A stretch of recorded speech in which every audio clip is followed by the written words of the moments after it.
Bom dia a todas e todos. Damos início ao último dia dessa semana sobre diversidade de gênero, promovida pela EMAG, a Escola de Magistrados do Tribunal Regional Federal da Terceira Região. O título da nossa semana foi Desnudando Estereótipos, Mitos e Tabus sobre Diversidade de Gênero. Hoje, essa semana começou com a palestra da ministra Ellen Grace e vamos encerrar com a palestra da Bruna Benevides. Todos os dias nós tivemos palestras com mulheres que falaram sobre alguns mitos e tabus existentes em torno de gênero. Falamos sobre arte, falamos sobre neurociência, falando sobre as mulheres ou os mitos das mulheres depois dos 50. A ministra Ellen Grace falou sobre as dificuldades, os desafios e também o lado bom de ser mulher no judiciário. E hoje nós vamos ter a presença da Bruna Benevides. Antes disso, eu vou destacar que a gente tem um espaço no final para perguntas. Então, as perguntas podem ser enviadas tanto pelo YouTube como pelo chat do Microsoft Teams, para quem estiver dentro da sala. Só pedimos que a pessoa se identifique, coloque seu nome e a gente vai ter esse espaço. Eu vou apresentar a Bruna. Eu confesso, Bruna, que eu fiquei completamente impactada quando assisti uma palestra sua o ano passado. Eu achei, assim, incrível. Você não é da área jurídica e tem completo domínio dos direitos das pessoas trans. Eu achei isso, assim, muito incrível e muito desafiador para quem é da área jurídica. Por que a gente não conhece tanto quanto a Bruna, né, dos direitos? Então, eu fiquei muito impactada mesmo. Acho que foi esse termo e fico muito feliz que hoje você esteja na escola, na minha escola, na Escola dos Magistrados, falando para a gente. O outro evento que você participou era um evento que a escola, que o TRF3 era um dos organizadores, era sobre pessoas trans encarceradas, mas a gente não estava na nossa casa, foi um evento dentro do Ministério Público Federal e agora mesmo nessa casa virtual é um prazer lhe receber. Eu vou ler o currículo da Bruna, para quem não conhece. A Bruna Benevides é militar da Marinha do Brasil, pesquisadora de gênero e diversidade, secretária de articulação política da Associação Nacional de Travestis e Transsexuais, a ANTRA, autora da pesquisa atual, de uma pesquisa, né, que ainda está em andamento, dossiê da violência contra a população trans brasileira, e foi vencedora do prêmio Faz Diferença do jornal Globo em 2019. Com a palavra, Bruna. Muito bem-vinda, Bruna. Olá a todas as pessoas, muito obrigada, doutora Inês. Prazer é meu estarmos nos reencontrando, né? Mesmo que virtualmente, devido às atuais situações que a gente enfrenta, diversas crises, diversas pandemias que a gente vem enfrentando dentro de uma só, né? Doutora Márcia também tem assim, a gente tem conversado para a gente tirar algumas dúvidas, enfim, é um prazer estarmos aqui e agradecer também a doutora Terezinha, né, por abrir a EMAG, através da doutora Inês que veio o convite para a gente poder fazer esse diálogo, né.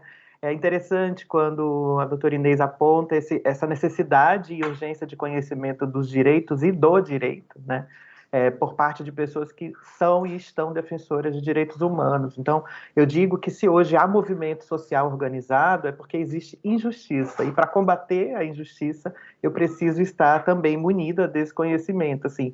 Então, é claro, eu tenho todo o cuidado, né, para não extrapolar a minha atuação, mas ao mesmo tempo eu preciso estar muito preparada, porque quando eu vou convidada para diversos espaços para palestrar, conversar, fazer formações, etc., muito provavelmente eu vou ser a única pessoa trans que vai estar ali, que vai estar apontando as violações, mas também apontando caminhos para enfrentá-las. Então é importante também eu fazer esse entendimento, né, para que as pessoas também saibam que o conhecimento precisa ser cada vez mais democratizado, né? Precisa ser cada vez mais acessível, especialmente em momentos onde nós vemos uma total tentativa de manipulação de dados, de manipulação de estatísticas, manipulação da própria história, com a inserção de narrativas falaciosas para manipular a opinião pública. Então, a gente precisa estar cada vez mais conversando, dialogando, para que possamos garantir a nossa democracia,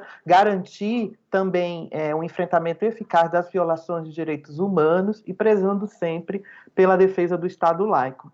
Nesse sentido, eu gosto muito de discutir a questão do direito, a questão jurídica do nosso acesso, principalmente porque tem sido a via pela qual a população LGBTI tem conseguido alcançar direitos, né? Se não fosse através do judiciário, talvez hoje nós fôssemos um dos piores países em termos de conquista de direitos da população LGBT, mas especialmente a população trans.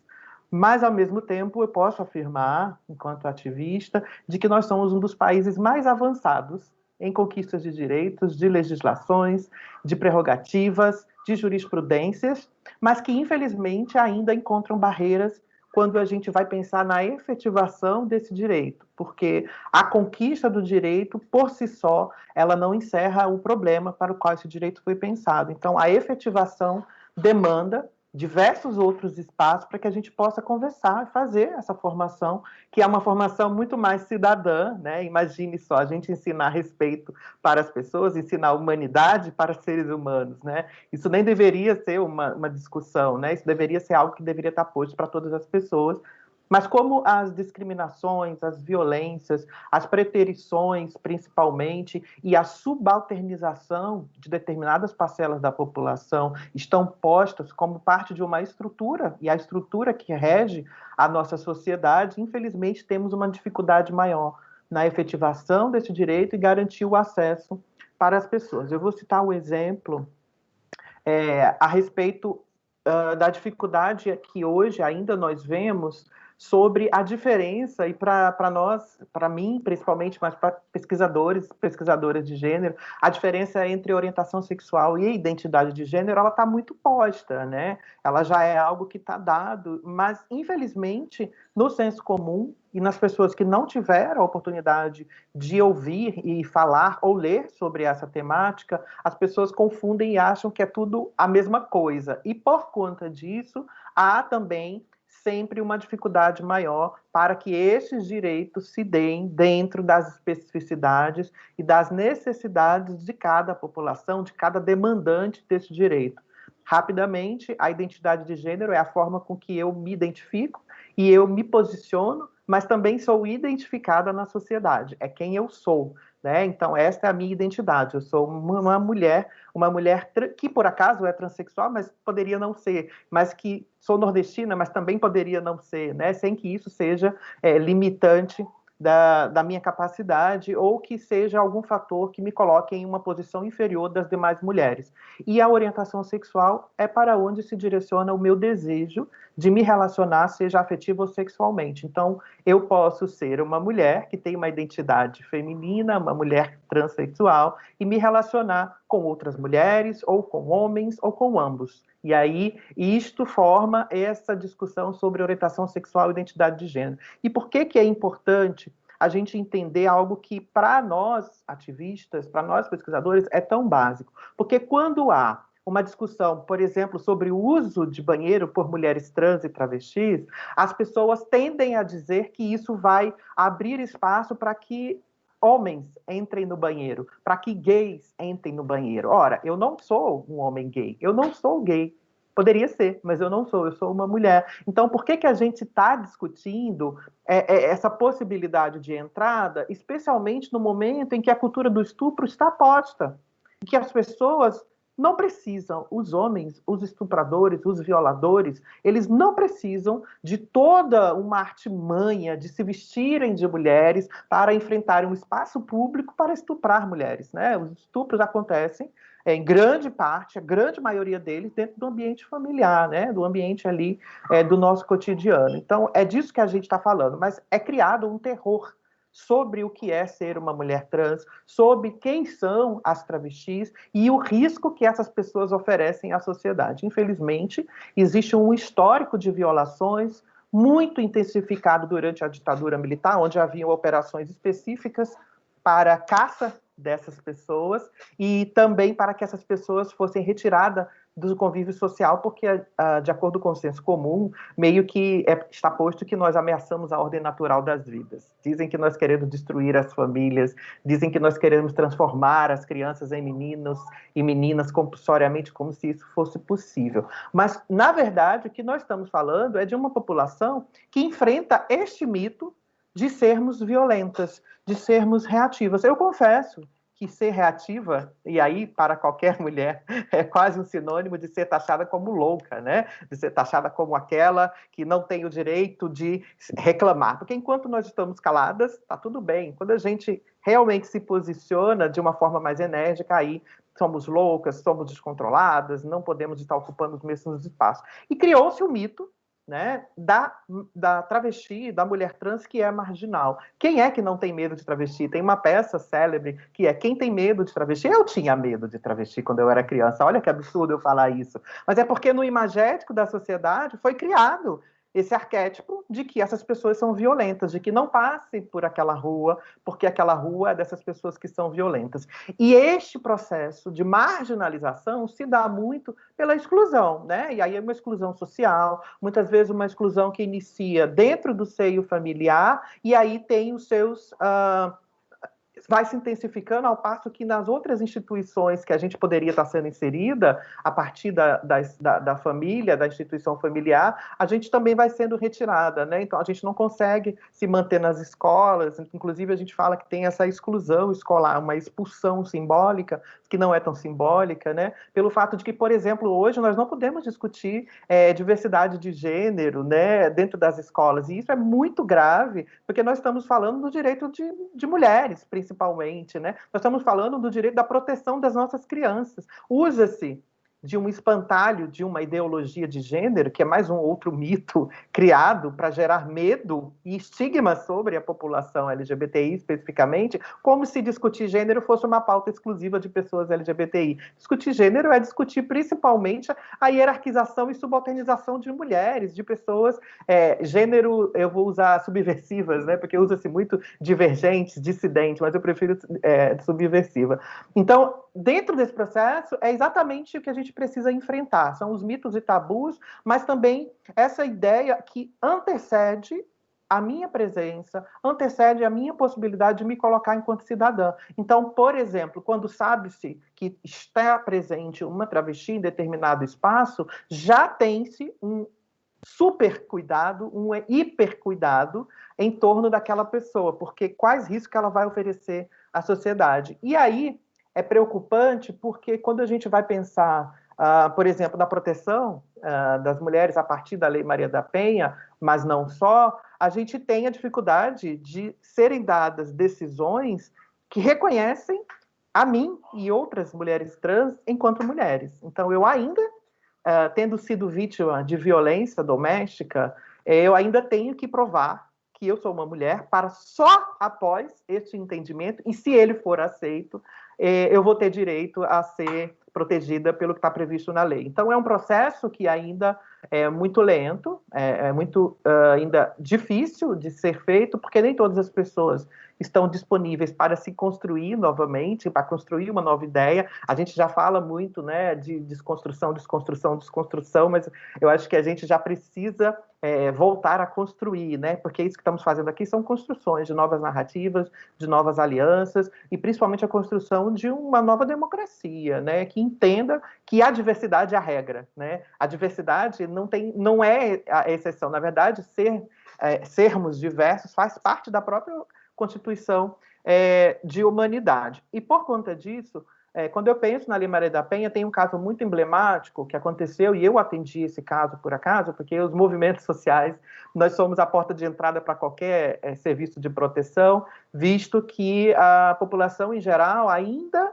tem muito receio de procurar os órgãos de segurança pública ou mesmo os órgãos de justiça, devido aos estigmas também que foram colocados sobre nós, e sob a forma com que, em determinado momento, os operadores da segurança pública, mas também do direito, né, e o sistema judicial, em algum momento da história, inclusive tem um artigo muito interessante sobre isso, que é Onde Estavam as Travestis na Ditadura, fala da forma com que criou-se, né, um procedimento específico para determinar, a partir de batimento cardíaco em uma abordagem, ou da forma com que aquela pessoa estava vestida, se ela era ou não uma pessoa perigosa, né? Isso é extremamente absurdo. E eu atendi o caso dessa menina, e ela morava com um rapaz, ela tinha um companheiro, e eles brigaram, discutiram, o relacionamento, houve um rompimento, e ela foi expulsa de casa, jogada para fora de casa com todas as suas roupas. E ela me procurou, porque a gente mora próximo, ela não tinha para onde ir. Enquanto a gente tentava dar o primeiro atendimento para as questões sociais, para depois pensar nas questões legais, o companheiro foi em uma delegacia, registrou uma ocorrência e pediu uma medida protetiva que foi concedida por uma juíza através da Lei Maria da Penha.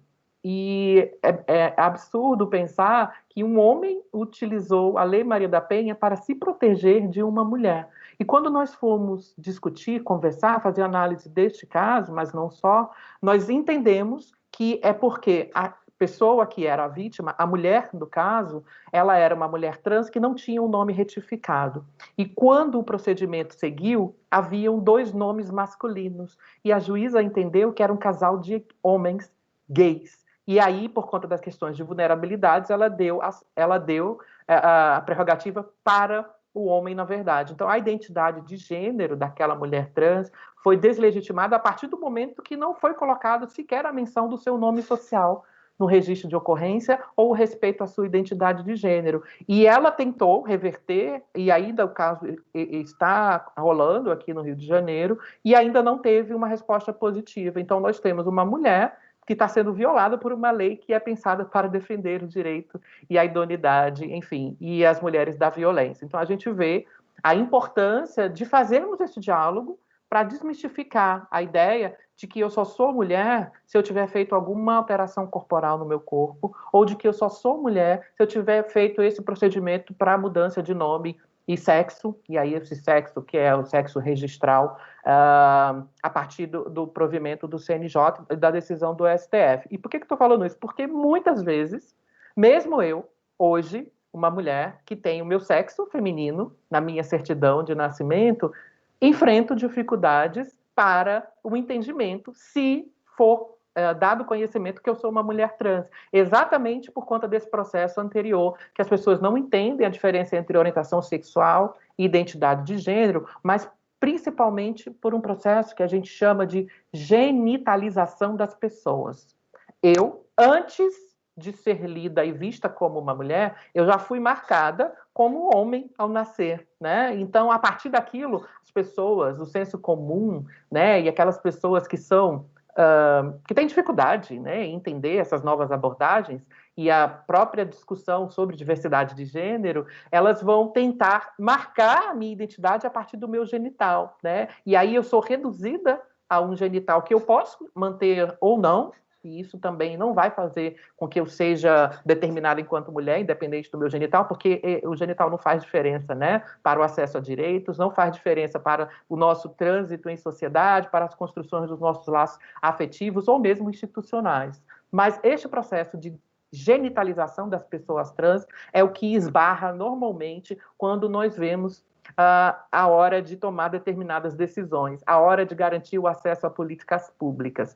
Eu vou fazer um outro exemplo, que é sobre a ação que tramita no STF pelo direito de mulheres trans e travestis, caso desejem cumprir pena e participarem do processo de escolha das unidades, sejam prisionais, sejam masculinas ou femininas, né? E por que há essa toda discussão? Porque foca-se, antes de focar na cidadã, na pessoa que, embora tenha cometido um crime, e não é sobre isso que eu estou falando, foca-se no fato de ela ter tido um pênis, ou ter e manter esse pênis. E aí, isto é o suficiente para dizer e encerrar qualquer possibilidade de diálogo e ter mantida uma constante violação dos direitos daquela mulher. Porque, como eu disse, ter ou não ter um pênis não é o que vai me determinar enquanto mulher. Isso é um problema porque foi a medicina e foi muito embasado em outro momento da história, muito embasado também por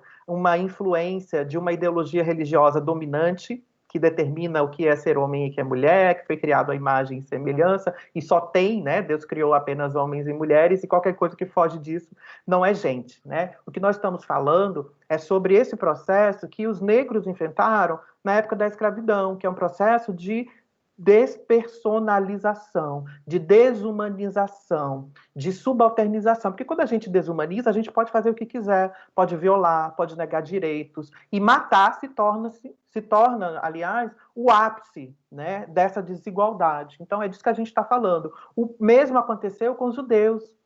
Os judeus no período de Hitler, porque também os registros históricos demonstram que havia essa necessidade de sempre despersonalizar, né? Então, essa despersonalização permitia que os judeus fossem submetidos a toda a sorte de violências e todo aquele momento horrível que a história da humanidade viveu. E, ao mesmo tempo, as mulheres inventaram este processo. Mulheres ainda somos vistas como cidadãs de segunda categoria, e as pessoas LGBTI, mas especialmente mulheres trans, ainda estamos lutando para sermos vistas enquanto pessoas. Nós ainda não conseguimos, exatamente por conta desse processo. A gente avançou nas conquistas de alguns direitos, mas ainda esse direito não está sendo efetivado. E por que eu estou falando isso? Porque enquanto nós seguirmos gerenciando apenas eu falo que nós estamos vivendo um gerenciamento das precariedades, porque é disso que a gente está falando, né?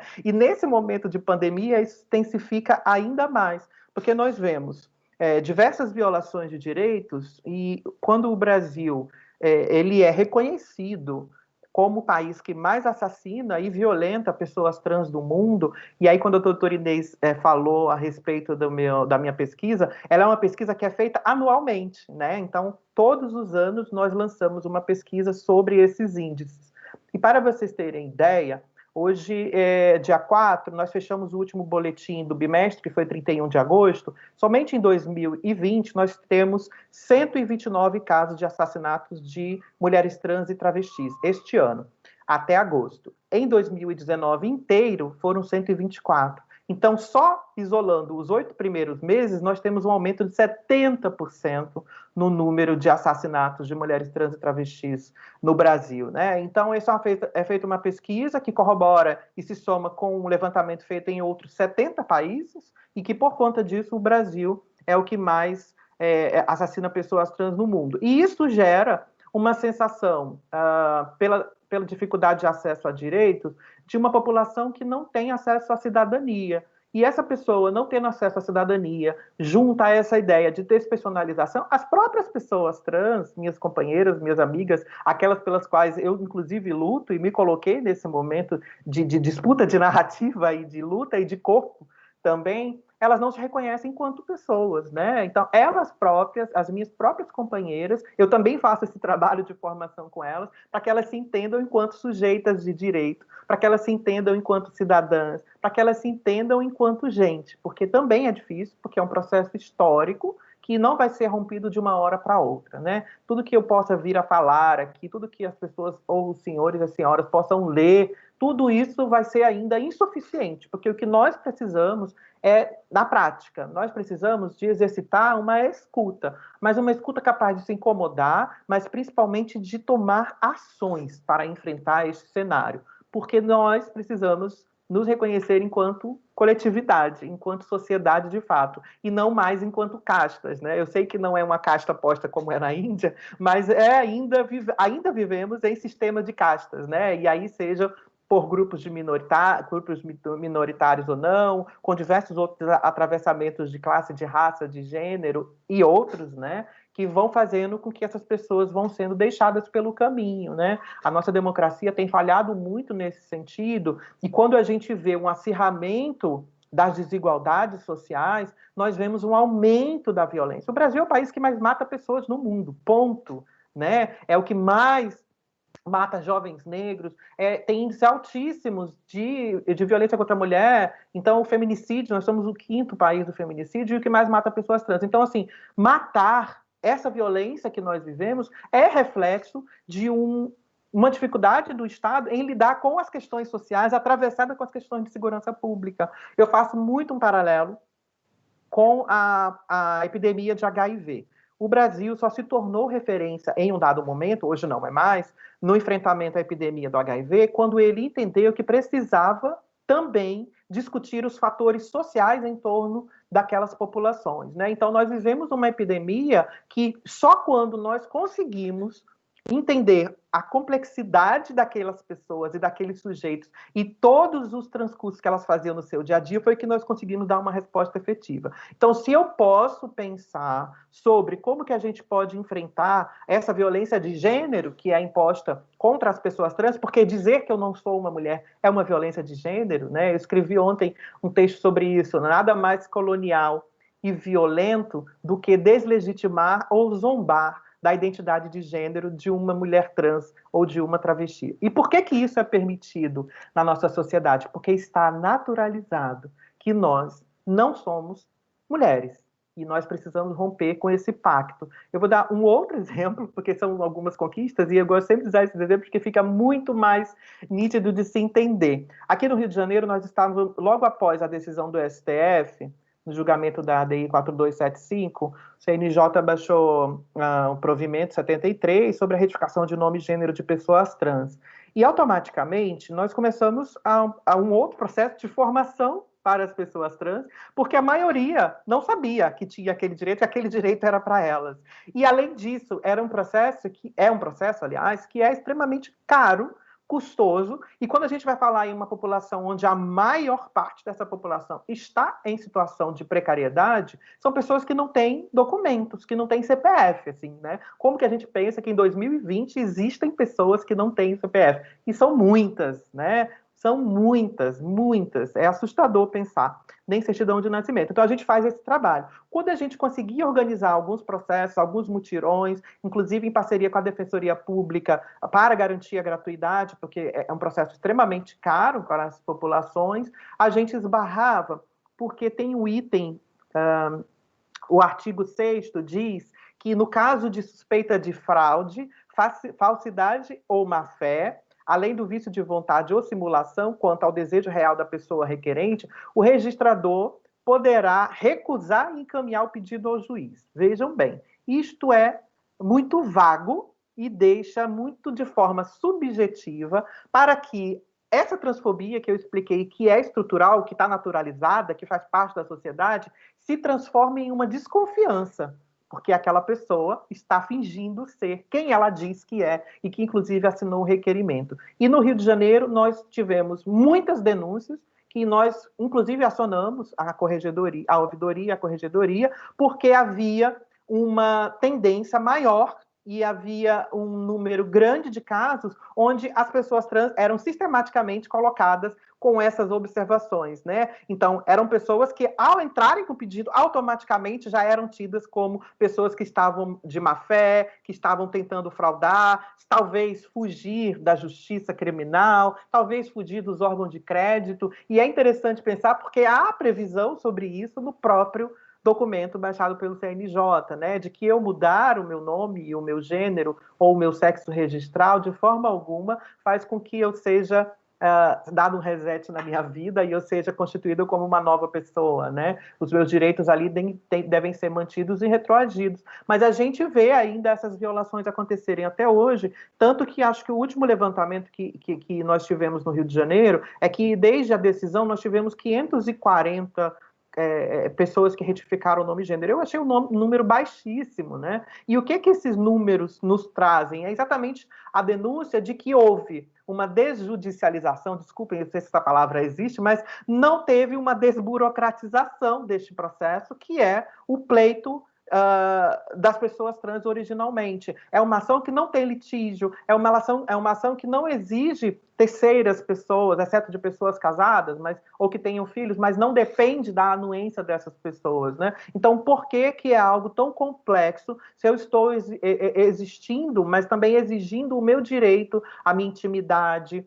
ao meu direito à minha autodeclaração de gênero, que é pactuada, inclusive, em pactos internacionais. Então, é disso que a gente está falando, né? É de uma tendência de que, embora alguns direitos sejam conquistados, a gente não consegue, eu vou sempre falar sobre isso, garantir a efetivação. Eu vou pegar o caso mais recente sobre a doação de sangue por pessoas LGBTIs. Para os senhores e as senhoras terem ideia, além de homens que fazem sexo com homens gays não poderem doar durante o período de 12 meses, aliás, tinha uma pergunta muito específica que era: fez sexo com travestis?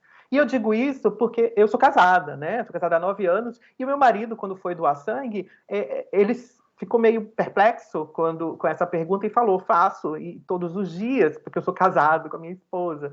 E é interessante falar isso porque automaticamente ele foi descartado. E o que isso nos revela? Né? É de que pessoas trans, mulheres trans, travestis, são automaticamente colocadas como vetoras em potencial de infectar outras pessoas, e aí, muito provavelmente de forma intencional, como é sugerido, ou não, né? Por conta desse estigma que é anterior, né? Então, a decisão é muito importante, mas, ao mesmo tempo, logo após o julgamento, nós vimos que a própria Anvisa e o Ministério da Saúde se posicionaram publicamente sobre isso, demonstrando resistência em rever a portaria de proibição. Então, nós tivemos que entrar com uma nova ação junto ao STF. Então, é absurdo o que nós temos que fazer em termos de resistência, em termos de arranjo, de discussão, e o desgaste que é para garantir a efetivação de um direito que já havia sido conquistado, exatamente por conta dessa dificuldade de entendimento. Então, nós estamos vivendo hoje, por exemplo, com a criminalização, né, que foi recente também, tem pouco mais de 1 ano, que é o reconhecimento da LGBTfobia como racismo, e aí a jurisprudência foi muito por conta de uma ação também que reconhecia a questão de pessoas, eu não sei se eu vou usar o termo certo, mas foi a partir também do entendimento desse sentido inferiorizante de uma população sobre outra, e aí foi uma ação para garantir a proteção das pessoas, eu não vou saber o nome da comunidade, certo? Mas pessoas judias, e por conta disso abriu esse precedente para a nossa ação, né? Que foi feito um novo entendimento sobre o sentido de raça, foi ampliado para esse sentido social. E a partir disso, a gente está vendo hoje uma resistência para que, já que foi reconhecido como um crime racial, né, como racismo, por que um xingamento não é reconhecido como injúria racial? Então, nós também estamos enfrentando resistência por parte de operadores de segurança pública, mas também alguns membros do judiciário que não querem reconhecer um xingamento direcionado a mim, quando deslegitima a minha intimidade, mas especialmente a minha identidade de gênero, me chamando com nomes jocosos, violentos, inclusive, que muitos de nós sabemos quais são os nomes que são direcionados, a gente não consegue o devido enquadramento legal. Então, também tivemos que entrar com uma nova ação, é absurdo, junto ao STF, pedindo que o STF se posicione, se pronuncie sobre a injúria racial, né? E, isso não deveria ser feito, mas isso é só para ilustrar do quanto que a transfobia, a LGBTfobia, ela é anterior. Então, assim, ok, essas pessoas ganharam esse direito, mas este aqui a gente não vai dar, porque é um direito, a gente fala que essa democracia concede direitos a conta-gotas, porque ela não foi pensada para pessoas que são subversivas de gênero, ela não foi pensada para pessoas racializadas, ela não foi pensada para pessoas com deficiência. É disso que a gente está falando, né? A gente está falando sobre ainda estarmos aguardando o julgamento de uma decisão para que eu possa ter o direito de usar o banheiro de acordo com a minha identidade de gênero sem ser humilhada, sem ser retirada à força daquele espaço. E aí eu me pergunto, o uso do banheiro é uma convenção social que não há nenhum tipo de legislação que regulamente isso, e por que nós, pessoas trans, precisamos dessa proteção? Porque estão havendo sistemáticas violações neste sentido, né? Então, é preocupante pensar que todo este cenário e um cenário onde nós vemos uma formação deficiente, inicia na própria universidade, mas às vezes anterior, por conta da dificuldade de a gente discutir gênero, diversidade nas escolas e a importância de nós insistirmos nessa pauta, nós termos uma revisão desses currículos, especialmente nas ciências médicas ali e nas ciências jurídicas, porque a ciência médica hoje estuda um corpo que é um corpo heterossexual, que é um corpo que não é trans, né, um corpo cisgênero, que é um corpo branco, que é um corpo eurocentrado. Então, quando a gente vai numa consulta médica, o médico diz assim, eu não sei lidar com isso, assim, né? Então, mais uma vez, a despersonalização,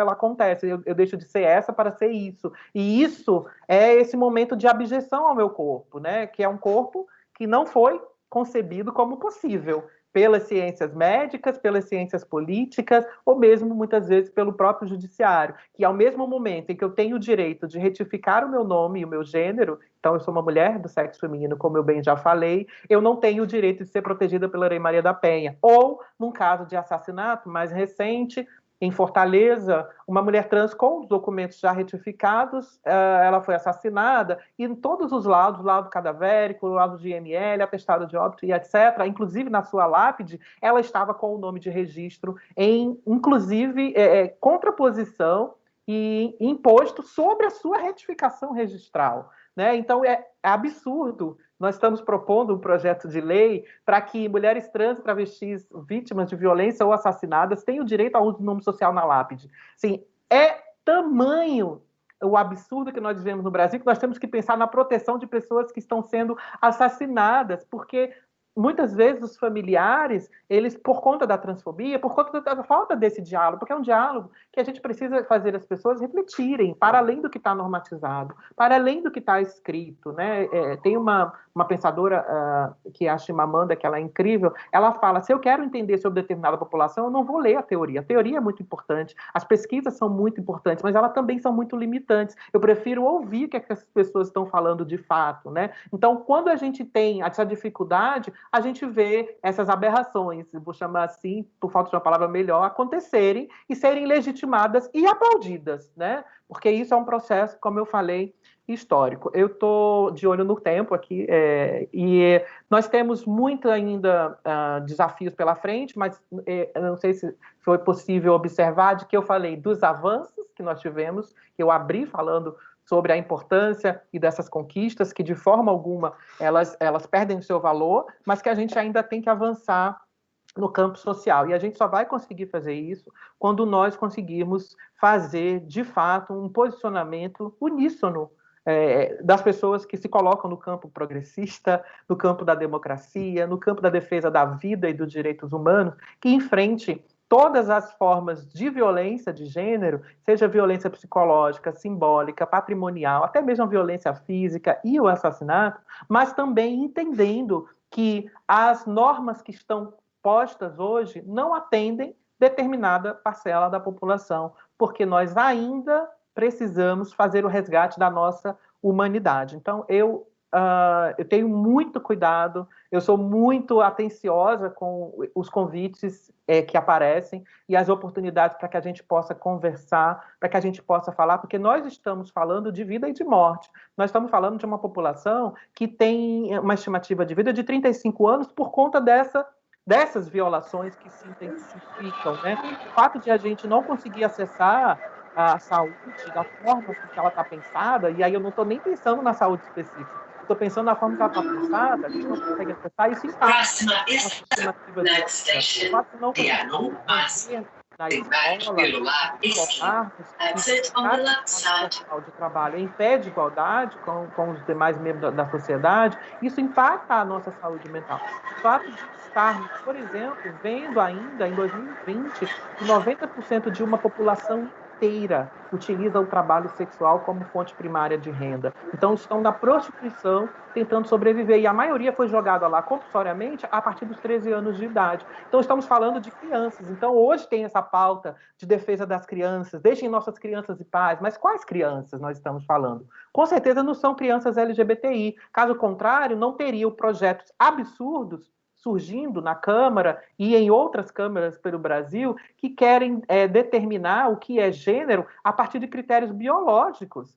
E isso já foi vencido, inclusive por tratados internacionais. E o Brasil, quando a gente se vê nesse novo momento, nesse novo Brasil, desde 2019, ele retroage nas discussões de gênero. Ele passa a se aliar com países que são ditatoriais, que violam sistematicamente o direito das mulheres. Eles passam, inclusive, a negar os direitos sexuais e reprodutivos das mulheres, passa a negar a possibilidade do entendimento de uma identidade de gênero ou de discussões de gênero sob um viés que proteja pessoas que são generificadas, que somos todas nós, né? Só que aí fica sempre pensando-se em manter a hegemonia do grupo dominante, que é o grupo heterossexual, que é cisgênero. Então, cisgênero é essa palavra que quer dizer pessoas que não são transgêneras. Então, todas as pessoas que não são transgêneras são cisgêneras. Esse prefixo cis, rapidamente, quer dizer que está em consonância, está do mesmo lado, então está em consonância com o gênero que foi atribuído no nascimento.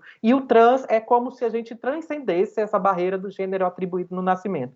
Todas e todos nós tivemos um gênero atribuído no nascimento. E esse gênero veio, muitas vezes, como outras ferramentas, para tentar nos controlar, para tentar nos normatizar e nos enquadrar dentro de normas e regras sociais que podem e devem ser revistas, devem ser mudadas para garantir, inclusive, a sobrevivência de todas as mulheres, inclusive aquelas que nem são vistas como mulheres ainda. Então, é isso, assim, essa explanação ampla. Eu sempre me preocupo muito mais em trazer provocações do que trazer efetivamente teorias. Eu acho que as teorias estão aí, elas são facilmente encontradas. Aqui tem pessoas que são pessoas estudiosas, estudadas, formadas, são pessoas letradas, então totalmente capazes de fazer uma pesquisa compromissada, não se deixar levar pelas fake news e essas manipulações, como eu também falei no início, mas eu prefiro deixar que, a partir do que foi trazido, e quem achar importante, possa pesquisar e se debruçar sobre esses temas, porque as decisões que são tomadas, elas impactam a vida de toda uma população que estimamos hoje estar em torno de 4 milhões de pessoas. E é por essas pessoas que a gente segue na luta. Eu queria só falar do meu caso, eu não sei se eu já extrapolei o tempo, mas eu acabei esquecendo, né? E aí, diante de todo esse cenário, dessa quantidade, dessa chuva de informações, eu vou usar o meu caso pessoal, e eu acho que é só pelo fato de estarmos em um espaço que discute a parte jurídica, né, que discute as decisões e essas modificações e as conquistas que temos tido, que eu vou falar sobre ele. Normalmente eu não falo. Eu sou uma mulher transexual que sou sargenta da Marinha do Brasil, né, e no momento em que eu ingressei na Força, eu ainda não era lida como uma mulher, então, portanto, eu era vista como homem, mas aí um homem entre muitas aspas, né, porque nem homem suficiente, eu era vista como tal, porque as pessoas já entendiam que eu não era um homem da forma com que o ser homem, macho, másculo, etc., está constituído. Mas ao passo de que eu fui me desenvolvendo dentro da minha carreira, eu entendi, e eu já sabia isso muito posto desde a minha mais tenra infância, de que eu era uma menina, mas por uma necessidade de sobrevivência e de resistir a essa tentativa pela qual eu fui vitimada também de ruptura familiar, de fugir dessa estimativa de vida baixa, de fugir desse destino social de ter que ir para a prostituição compulsoriamente, sem a possibilidade de estudar e me qualificar. Isso eu estou falando há 20 anos, 20 e poucos anos atrás, eu tenho 40 anos, então eu acabei entrando para a Força Armada, mas sempre tendo plena consciência de que eu era uma mulher e que não havia problema nenhum nisso. Mas eu precisava sobreviver, eu precisava pagar contas, eu precisava, inclusive, eu achava que precisava, aliás, esse ponto, me tornar um orgulho para minha família, visto que já haviam tido tantas decepções. E aí eu me reivindico, depois de um certo período de tempo lá dentro, eu me reivindico enquanto mulher, e ao passo em que há essa reivindicação, eu sou afastada do meu trabalho. Automaticamente eu sou colocada como uma pessoa incapaz, por ser portadora de transexualismo, é isso que consta no meu laudo médico, né? E é absurdo pensar que o entendimento de que era um transtorno mental que foi vencido pela OMS era utilizado para afastar pessoas trans das Forças Armadas, mas que, ao mesmo tempo, eu não tinha nenhuma restrição laborativa. E aí, eu não aceitando esse diagnóstico, mas principalmente um laudo de incapacidade definitiva. Então, vocês acabaram de ouvir uma palestra de uma pessoa extremamente capaz, mas que é incapacitada definitivamente para o serviço ativo da Marinha. E eu ingresso com uma ação através da Defensoria Pública da União, e essa tomada de decisão pela Defensoria era para que também se transformasse em uma ação de repercussão geral, para que eu não transformasse o meu caso em uma luta pessoal, particular. Não é disso que eu estou falando, né? Eu estou falando sempre de uma ruptura com esse sistema de exclusão, e aí hoje o meu processo se desenrola no TRF2, no Rio de Janeiro, e eu ainda continuo tendo que provar. A questão gira em torno do não reconhecimento da minha identidade de gênero. Constantemente aparecem nos recursos, constantemente aparecem nas narrativas de que eu entrei como homem, eu tenho que ser aceita como homem. Se eu quero ser mulher, eu não sirvo para a força. Como se eu tivesse me transformado em uma mulher, como se eu tivesse deixado de cumprir os requisitos para os quais eu cumpri no momento da minha entrada, né? Então, se para eu entrar na Marinha eu cumprir os requisitos, eu não posso ser avaliada pelos requisitos de 20 anos atrás, né? Aquele momento eu cumpri os requisitos, mas é criado também esse pânico, porque uma das justificativas é qual o banheiro e qual o alojamento que ela vai usar, porque pessoas trans, a questão do banheiro, dividir o espaço com mulheres aumenta o risco de violência sexual contra as mulheres. Isto consta em um dos pareceres da AGU, no meu caso. E é absurdo, porque me coloca como uma estupradora em potencial, mas não só a mim, toda a população de mulheres trans que podem estar, neste momento, inclusive, tentando se entender ou ingressar nas Forças Armadas. No meu caso, ainda segue, é um absurdo. Nós já tivemos 5 movimentações bem importantes, eu tenho uma sentença a meu favor, mas que ela não foi cumprida, então eu meio que a Marinha foi obrigada a cancelar o processo de aposentadoria compulsória, mas ela não restabeleceu a minha carreira. Então, eu estou hoje em uma situação funcional que está nativa, né? Então, eu sou uma pessoa que está como todas as outras pessoas, porém, eu não sou... não é possível que eu cumpra expediente, porque eles não querem deixar eu usar o uniforme que é destinado para as mulheres. Então, é disso que a gente está falando. É de uma violência de gênero também, né? Então, esse caso, eu resolvi falar dele porque ele tem uma expressão pública, ele é de interesse público, ele é de interesse da sociedade brasileira, e eu espero que ele se desenrole em outras conquistas mais, para que outras pessoas trans não tenham que passar pelo que eu passei, que é a violação do meu direito e, principalmente, uma tentativa de apagamento da minha mulheridade. Acho que é isso e estamos abertos às perguntas. Muito obrigada. Desculpa se eu me excedi. Parabéns, Bruna. Sua fala é muito inspiradora, muito provocante, nos faz sair do lugar que estamos. Eu vou passar a palavra para a Márcia, mas como vou usar meu privilégio de coordenadora da mesa, só para fazer um destaque depois nas perguntas, eu acho que não vou me aguentar, vou lhe perguntar outra coisa, mas agora eu queria só fazer um destaque quando você fala. Eu comecei falando de vida e estou falando de morte, né? E é interessante porque nos direitos, a gente, geralmente, assim, nos direitos sociais, a gente trata, você tem que pensar do berço ao túmulo, mas eu acho que nesse caso, como em outros casos de algumas minorias, a gente precisa começar a pensar, e a gente já tem começado a pensar da concepção à reencarnação, né? Porque quando você afronta a memória da pessoa, né, de forma, porque não é só o túmulo, né, é a memória, você quer apagar aquela história, né? Olha, se ela em vida ela queria ser uma trans e queria ter o nome de Maria, agora ela é Cícero de novo, né? Vamos tratar como Cícero. Então, assim, na verdade, esse desafio vem, e aí quando eu falo da concepção, a própria expectativa da família de ter uma pessoa, se é menina, é menino, se é menina, é menina, já sei aqui, já comprei o choval e já, esse meninão aqui vai ser o meu menino que vai jogar futebol. Então, assim, eu acho que, né, nessa questão, eu nunca tinha pensado nisso, mas a partir da sua fala eu trago essa... uma ambiguidade, mas é algo que é muito importante, né? Porque se uma mulher... se a Dandara morre, é assassinada, né, e ela não tem, não sei se foi o caso da Dandara, foi o caso da Dandara que ela não pôde, não, outro, né, já, e ela não, pessoa não pode ter sequer a sua memória ali resgatada como ela era, né? É algo que vai, além do túmulo, né? Parece que o incômodo continua, né?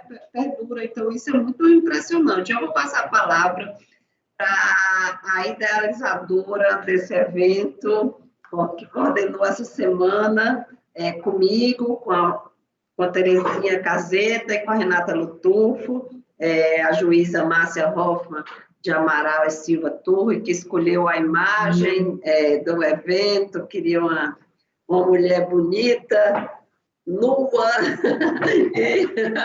estilizada, para quebrar esse mito, inclusive, e essa semana toda eu acho que a gente teve mulheres aqui que se apresentaram mesmo de alma, né?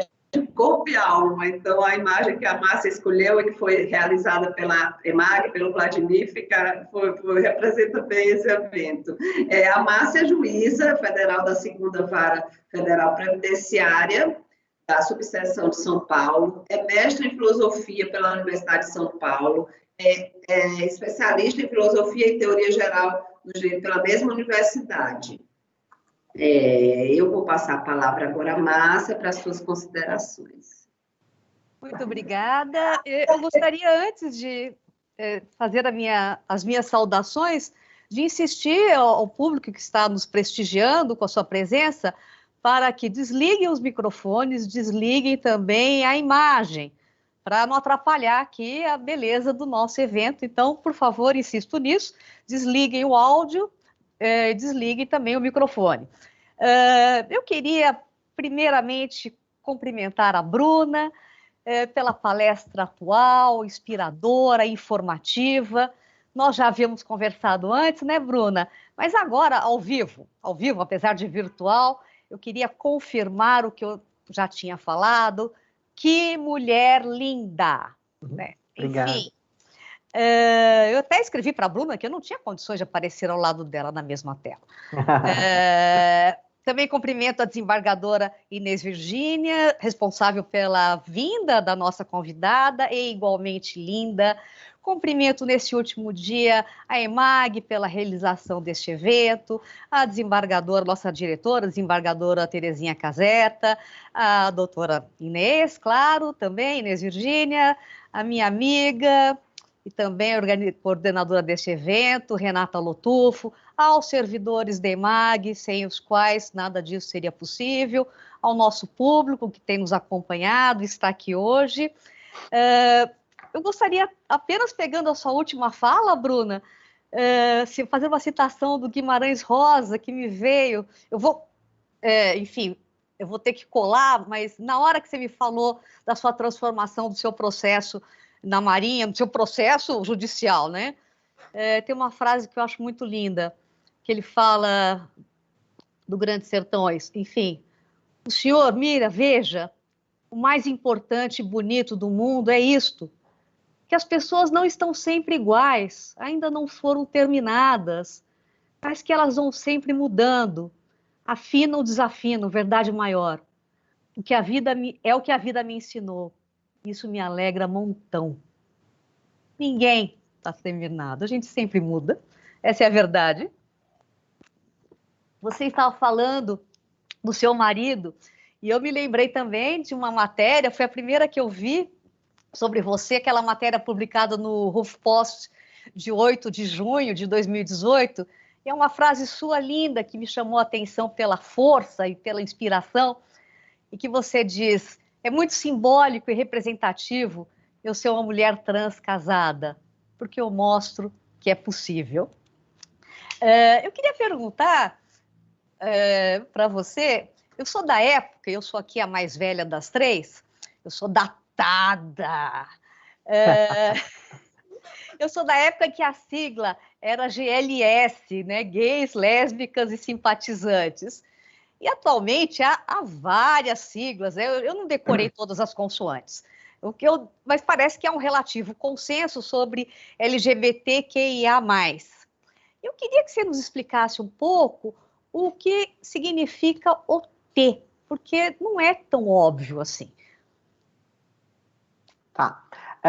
Na verdade, o movimento LGBT no Brasil é um movimento político, é um movimento que luta por políticas públicas, diferentemente do movimento dos Estados Unidos, que é um país liberal, que tem uma outra constituição, é um movimento que luta por visibilidade. Não, diga assim, o T. Não, sim. Obrigada, querida. E aí, por que eu estou falando isso? Porque quando nós constituímos a nossa sigla, esse acrônimo LGBTI, é para dizer quais são as pessoas que estão demandando direitos específicos. E dentro do LGBTI, as pessoas trans, que são, hoje, identidades políticas, porque a gente não determina a identidade de gênero de cada pessoa, né? A identidade de gênero é autopercebida, ela tem processos que são subjetivos, íntimos, particulares e pessoais. Sobre isso, a gente não entra neste campo. Mas quando a gente vai falar em acesso a políticas públicas, nós precisamos dizer quem é o sujeito do direito. Então, nós temos a saúde do homem e a saúde da mulher. Só que a saúde do homem e da mulher, cisgêneros, né? Que não são pessoas trans. Quando nós vamos entender quem são as pessoas trans, nós temos travestis, mulheres transexuais, homens trans e pessoas transmasculinas. E aí, por que há toda uma discussão sobre o que é o quê? Travestis e mulheres trans são sinônimos, mas sem que representem exatamente a mesma identidade. Porque travesti é uma identidade majoritariamente latino-americana e ela tem uma prevalência maior no Brasil. É uma identidade nossa. É uma identidade peculiar e que iniciou este movimento lá atrás de pessoas que lutavam pelo direito à diversidade de gênero. Então, esse mito que foi criado em cima do termo travesti, inclusive há uma tentativa de apagamento do termo por conta de todo o estigma que ele carrega. Então, por exemplo, quando a ciência médica diz que a travesti é aquela que gosta do seu órgão sexual e vive bem com ele, e a mulher transexual é a que tem repulsa e não vive bem com ele, é mais uma vez a genitalização falando muito mais alto e reduzindo a nossa experiência a um genital, quando na verdade não tem nada a ver com genital, não tem nada a ver com modificações corporais, mas é a manutenção de uma identidade política real, verdadeira, que produz cultura e que é nossa, brasileira, e que precisamos mantê-la viva. Então, o desmembramento da identidade trans feminina em mulheres trans e travestis é basicamente para garantir que não haja esse apagamento histórico e a importação desse termo transwoman, ou mulher trans, acabe apagando a constituição dessa identidade que é nossa. Então, sempre que pensarmos em políticas públicas ou acesso a direitos, etc., pensar que não há hierarquias e não há diferenças entre as travestis e as mulheres transexuais. E os homens trans e pessoas transmasculinas são praticamente a mesma coisa que as mulheres trans e as travestis, sendo que mulheres trans e travestis são pessoas que foram designadas homens ao nascer, e homens trans são pessoas que foram designadas a mulheres, como mulheres ao nascer, mas no transcurso das suas vidas, conforme foram se desenvolvendo, se entendendo, perceberam que não são a identidade, não tem a identidade e não se reconhece dentro daquela designação que foi imposta no nascimento, e por isso começa essa viagem solitária. Tem um livro famosíssimo do querido João Nery, que fala dessa viagem solitária na busca por uma identidade capaz de ser reconhecida e humanizada. Não sei se eu fui além, mas acho que a resposta que poderia dar era essa. Perfeito, perfeito. Posso, Inês? Opa! Lá, eu sei que você preparou 1000 perguntas. Não, até não posso me animar muito, não, porque, enfim. Eu acho que você podia fazer mais uma, se quiser, eu posso fazer uma que está chegando. Tem chegado várias perguntas no chat, além de vários alunos. Eu queria perguntar, porque eu acho que a gente faz mais uma, né, Márcia? E depois a gente passa para do chat. Eu queria fazer uma romântica, porque eu achei esse casamento tão lindo. Olha, eu não vou entrar na intimidade, mas é que foi publicado nessa matéria do Rufo Post, que eu li várias vezes, porque eu achei maravilhosa. E até quem tiver curiosidade, vale a pena ler. Tá lá, bota no Google. Na mesma matéria, a Bruna, você fala também do Gustavo, do seu marido, que ele tem um papel fundamental na sua vida, porque ele, vou citar as palavras, porque até me arrepia. tem um papel fundamental ao abrir mão do privilégio de um homem hétero cis para estar num papel em que a transfobia diária vai alcançá-lo de alguma forma. E termina de um jeito que eu chamaria poético, lírico. Por me amar e estarmos juntos, ele diz ao mundo que é possível amar uma mulher trans. Eu não tenho mais o que dizer. Mas vocês sentem isso no dia a dia? Sim, quando a gente se conheceu, o Gustavo tinha 18 anos, eu sou 15 anos mais velha que ele, né? E imagina que no primeiro momento teve o questionamento sobre, eu fico até emocionada, porque teve o questionamento sobre a identidade de gênero dele, né? Porque como eu sou um homem, né? As pessoas olham e se sentem muito confortáveis em dizer isso não é a mulher, isso é um homem, nasceu homem, vai morrer homem, não muda o cromossomos e etc. Assim, um monte de gente que não é biólogo, que não é fisiologista, que nunca estudou nada sobre desenvolvimento genética humana, mas está querendo fazer o gerenciamento da identidade do outro.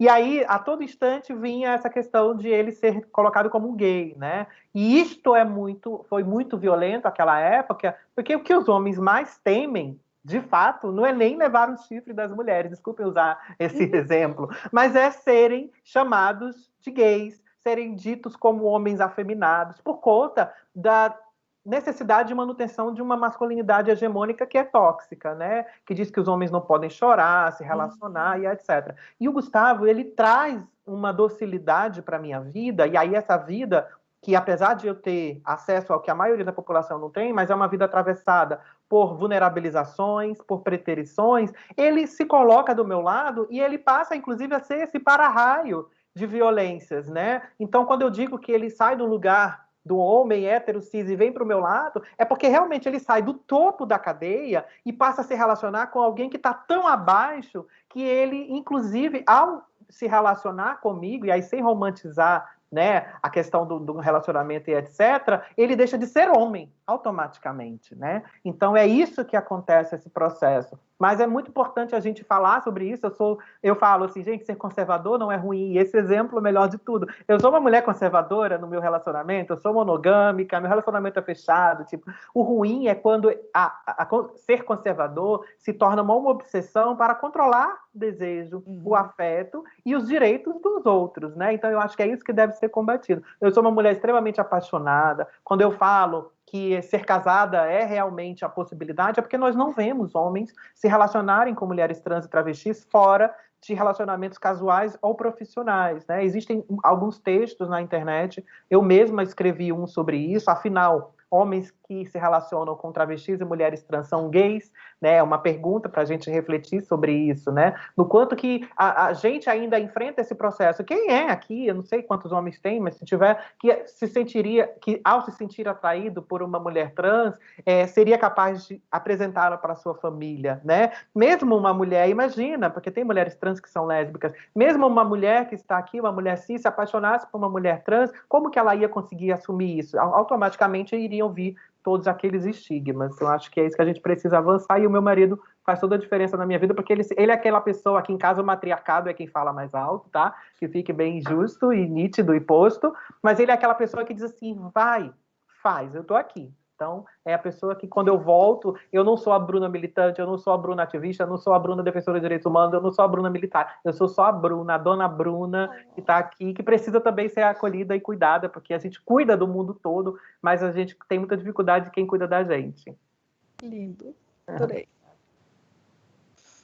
Quer fazer mais alguma pergunta, Márcia? Não, podemos ir para o público, Inês? Porque tem uma pergunta que combina muito com essa última que a Márcia falou, Bruna. Olha só, é da Márcia, também Márcia Atique. Ela diz o seguinte: sou terapeuta sexual e de casal com uma clínica majoritariamente de transexuais. E noto claramente que os homens trans fazem uma transição com mais tranquilidade do que as mulheres trans. E os relacionamentos amorosos fluem com mais facilidades, com raras exceções. A pergunta vem, Bruna, você observa esse machismo também entre os transexuais? Nenhum grupo minoritário está isento de reproduzir essas violências, né, machismo, racismo, etc.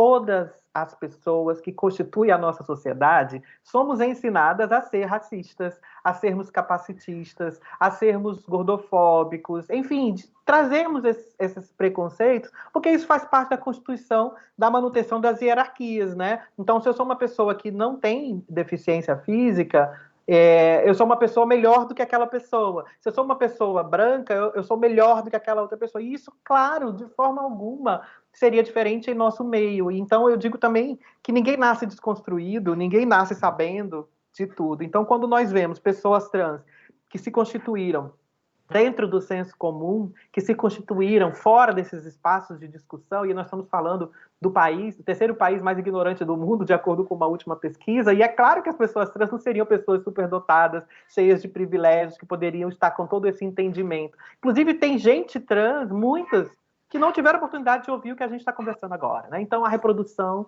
do machismo, a reprodução dessa masculinidade tóxica, acontece inclusive entre mulheres trans e travestis, sem que isso nos coloque no mesmo lugar de homens, né? Eu digo que tem uma diferença básica, que é, os homens são produtores do machismo e se aproveitam do machismo. Mulheres e pessoas subalternizadas podem reproduzir, nunca produzir. Então, nós reproduzirmos porque nós entendemos e aceitamos que essa reprodução é algo natural, naturalizada e normal, e que, por isso, a gente pode reproduzir de forma como se não fosse algo errado. Mas os movimentos contra-hegemônicos, movimentos feministas têm um papel fundamental no enfrentamento do machismo, e eu gosto muito de me dizer, enquanto uma mulher feminista, nos ensina como rever esses processos. Não fossem as discussões de gênero, por isso a importância deste evento, assim, com todas as possibilidades que ele traz, é incrível para a gente pensar isso. Então,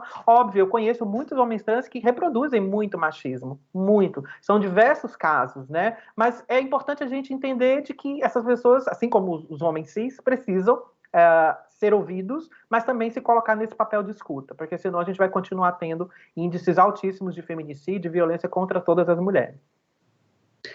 Bruna, e engraçado você falar isso, eu me lembro que nesse grupo que eu participo, do CNJ, sobre pessoas trans encarceradas, uma das denúncias que me deixou, eu ignorante, né, não sabia de nada disso, então, que as trans vão para presídio masculinos, é isso que a gente discute lá, mas dentro das celas, elas são meio que as escravas, elas ficam com os trabalhos domésticos, né, com os trabalhos de mulher, de limpar, então, assim, dentro há uma relação machista, e as que são mais mulheres assumem mais esse trabalho, assumem não, são impostos mais a elas do que as que são menos, mesmo quando é uma cela de gays, de LGBT, uma cela dessa população. É interessante isso, né? Eu acho que dentro dessa pergunta da Márcia, assim, eu nunca tinha pensado, eu acho até que a Márcia aqui, a pergunta da Márcia Tic, dessa terapeuta, ela está dizendo que entre os casais que há uma trans que nasceu mulher e uma trans que é um homem hoje, né? É uma relação mais igual do que entre como se fosse o seu caso, Gustavo, e você, né? Ela acha que essa relação, quando há uma pessoa trans mulher, ela acaba assumindo o papel. Na identidade de gênero há uma submissão, parece que sim. É a reprodução da hierarquia de gênero, diretamente, né? Diretamente, né? Não vai discutir que pessoas trans são diretamente atravessadas pela violência de gênero. É disso que a gente está falando a todo momento. É disso que a gente está falando, né? Olha, outra pergunta que tem aqui, aí vai para uma questão também que você abordou. Ela fala assim, a Keila Lemos Akemi. Sobre a questão da falta de acesso ao trabalho formal, que levaria grande parcela da população trans à prostituição. Essa falta de acesso ao trabalho não é uma forma de manutenção de submissão? Como superar? Políticas de cotas? Ela já apresentou a solução. Sim, a discussão sobre o trabalho também se dá nas relações de gênero, né? A gente sabe que, historicamente, mulheres sempre foram colocadas para o serviço doméstico, né? Mulheres são criadas para o serviço doméstico, né? Então, só depois, né, dos movimentos feministas, das ondas feministas, que a gente consegue fazer com que as mulheres venham para o espaço público e disputar esses outros possibilidades de emprego e renda. No caso das pessoas trans, existe esse estigma da travesti marginal e prostituta, né? Então, automaticamente, quando eu me assumo, ou eu me admito, ou me ressignifico enquanto trans e sou vista enquanto trans, é comum, hoje não mais, porque hoje eu sou uma senhora distinta, mas logo no início era comum eu ser assediada por pessoas me procurando para serviço sexual, assim, né? É comum, inclusive, é violento, mas infelizmente está naturalizado isso.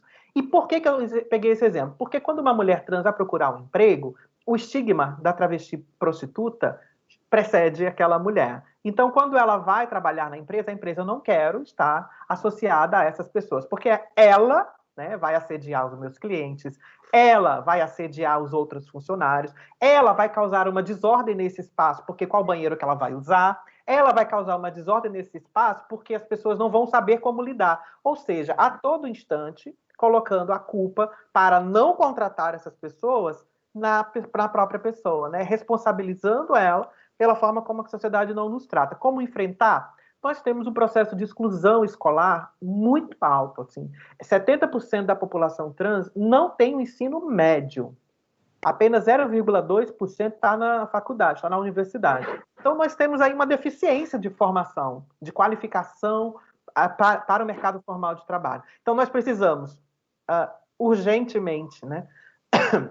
Desculpem, abrir as escolas para a diversidade, então garantir que as pessoas trans continuem daquele espaço, e aí eu pergunto, quem aqui estudou como uma travesti no ensino fundamental ou médio, né? Por si só, a gente já, no dia a dia, a gente consegue ver que essas pessoas não estão. E a pergunta sempre deve ser, por que elas não estão, né? Porque também já tem uma resposta pronta, não está aqui porque a prostituição é melhor, não está aqui porque gosta daquele espaço, e não se acostumou com aquele espaço, porque é o único espaço capaz de nos desenvolvermos. Mas um dos desafios é a escolarização. Existem muitos projetos aí, mas são ainda muito insuficientes. O ideal é que toda a escola, o universo escolar, se abra para a diversidade e principalmente para que essas pessoas não sejam expulsas, para que não haja, por exemplo, a proibição de uma aluna trans de 13, 14, 12, 5, 8 anos de usar o banheiro de acordo com a sua identidade de gênero, porque isso acontece.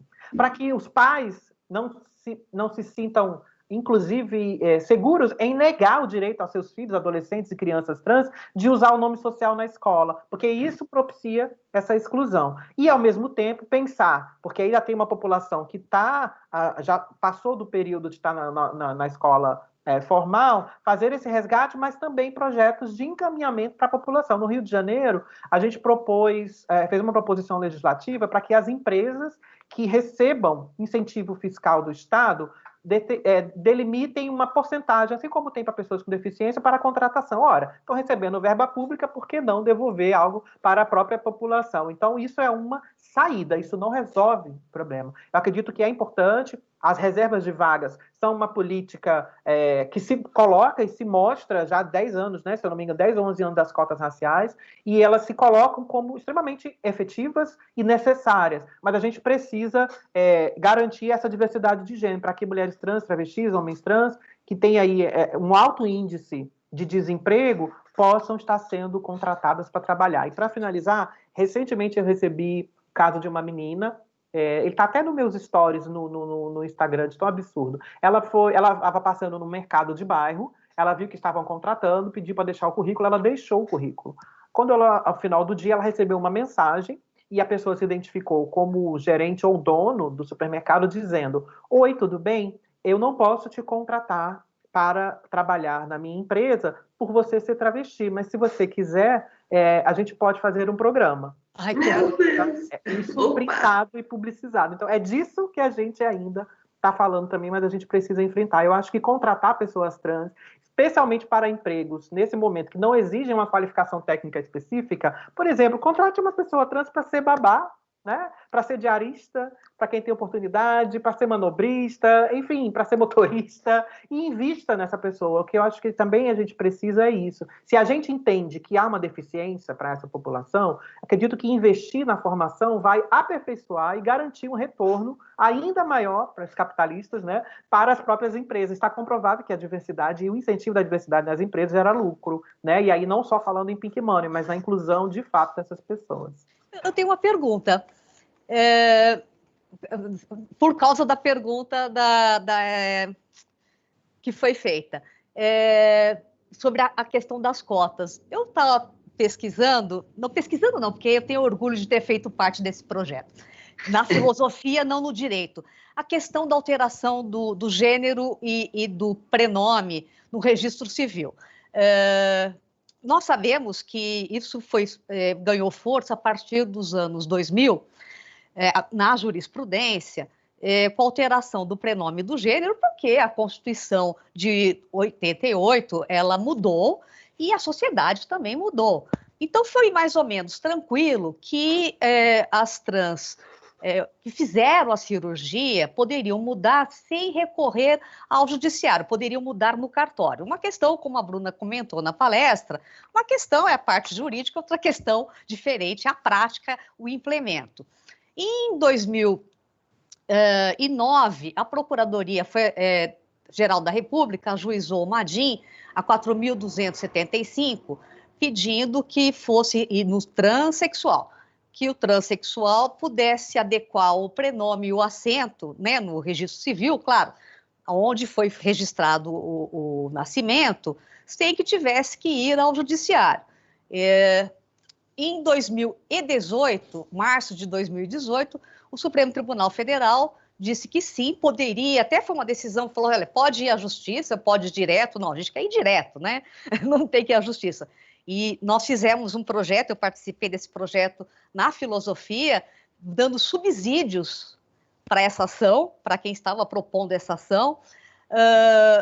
Em 2018, o próprio Supremo Tribunal Federal estendeu essa decisão, o relator foi o ministro Dias Toffoli, para transgêneros em geral, não só transexuais, e foi no recurso extraordinário 670-422 do Rio Grande do Sul, e constou nesse recurso extraordinário que a alteração deve ser averbada à margem do acento de nascimento, vedada a inclusão do termo transgênero, ou seja, não é para constar nada.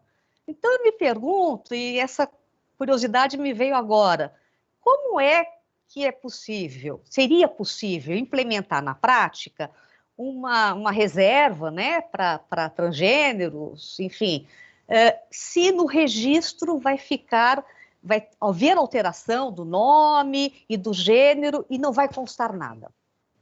Sim, essa é uma pergunta recorrente quando a gente vai falar sobre reserva de vaga, sobre cota na universidade, mas a autodeclaração, que inclusive embasou, né, a própria decisão do STF, ela é o ponto principal. Então, a autodeclaração de gênero, o reconhecimento da pessoa enquanto uma pessoa trans, é o suficiente para que ela possa estar acessando a essas políticas.